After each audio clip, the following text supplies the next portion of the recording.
Hi, welcome to a PICkitPlus demonstration. I'm just going to go through programming the PICkit F4525K80. It's an issue that's reported in September 2019, and we've made an adaptation to support them.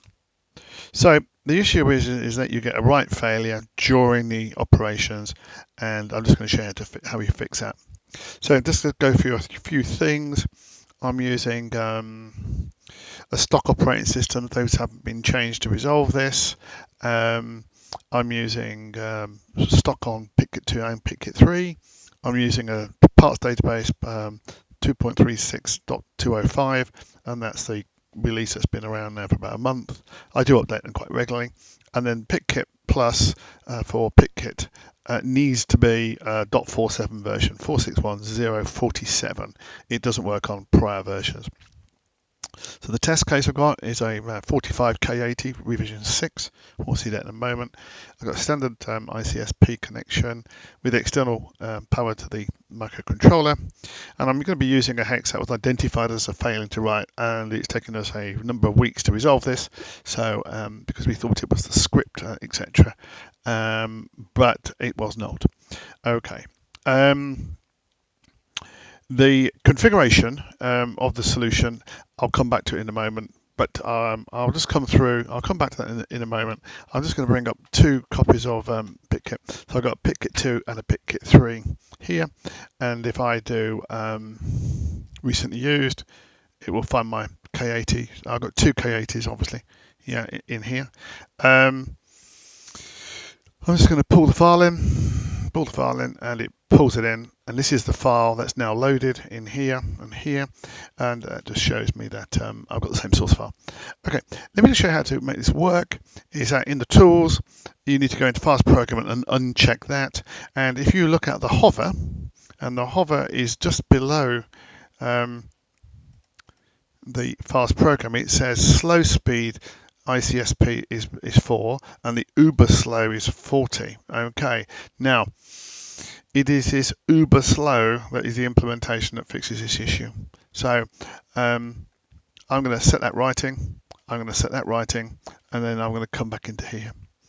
Whilst that's doing that, because this is a big file, by the way. Okay, so what we've got is config files, and these config files are the same config files that have been we've been using for quite a long time. They're in your profile, and that profile is specified here. It's your username, typically your users, and then it's your username. Mine happens to be admin, and app data is important, local Great Cow Basic folder, and in that folder you'll find two files, and you should see a PICkitPlus ini and a PICkitPlus3 ini. Let's just crack that open, and bit naughty because that should say 47 in there. Let's pretend that says 47. You will see in here there is a new entry called UCLK40, and that is the parameter that controls the programming speed for the K80s to ensure they're not being overclocked. Okay, it equates to 50. If you don't put a default in or delete it, or you start this thing up, it will default to 50, and that will cause a 50 microsecond delay. That's not microsecond, is it? That's a millisecond. That's not microsecond delay. And if you set that to 0, it will turn the functionality off completely. Okay. So if you, as I said before, if you hover over that value, you can then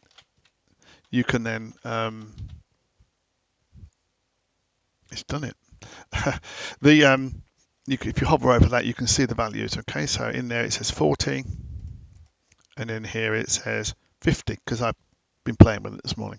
And you can play with these different timings. You can drop it down slightly, but essentially that's the fix. So to use this, you need to uncheck that fast programming. If you uncheck and put that fast programming back on, I'll write that out.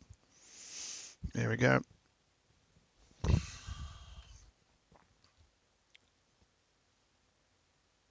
You will get an error. And it is the error that we've been seeing. You will get a spurious write into these addresses, and you will also get a wipe of memory wipe in here of co-protect of a zone of memory of PROGMEM which is not protected. Okay, so something has occurred during the write process, and we've identified it by looking at the chip itself that we're overclocking the ICSP processor when we're actually throwing the data at it. So rather than break all the programming protocols, we're just slowing it down. Let's put that back in there for us to put that file back in. That's the miscreant file. Fast programming. Right. Make sure the code's in there. It is. Right, and verify. And you can do the same in obviously in the PICkit2. Now, let me have a look in the PICkit2. I'm just going to exit that out. I'll restart that application in a moment because I'm just going to put this clock speed to 0. Just because you might do it. I don't know why you would, but you might. I'm just going to restart the software. Now, interestingly, I'm actually here we go, there we go. And now tools, fast programming, it's set to 0. So that makes sense because it's just not operational, and it will not, if that's set to 0, it will actually use the old protocol, which is it's a 4 microseconds delay. Okay, so you can actually play with this thing a little bit. Let me just put that back because I want it to be 40 for my PICkit2. I'll just restart that application. So you've got a bit of configuration you can do with it. Back to 40 on the PICkit2, and it works quite well. So put that in there.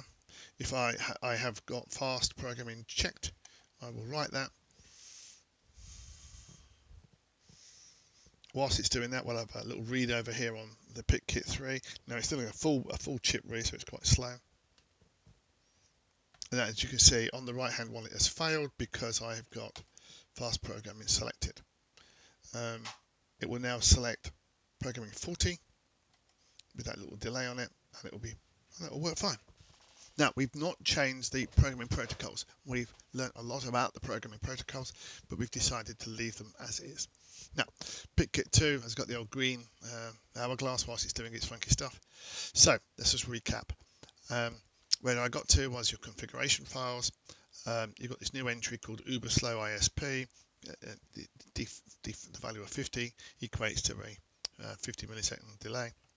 0 disables the functionality, and you must hover. You can hover over that to see the values. And to enable it, you just uncheck the tools with fast programming. So let me go back to these here. Where's my PICkit2? And there we go. That's now verified correct. So we can then, I'll just read in that EEPROM.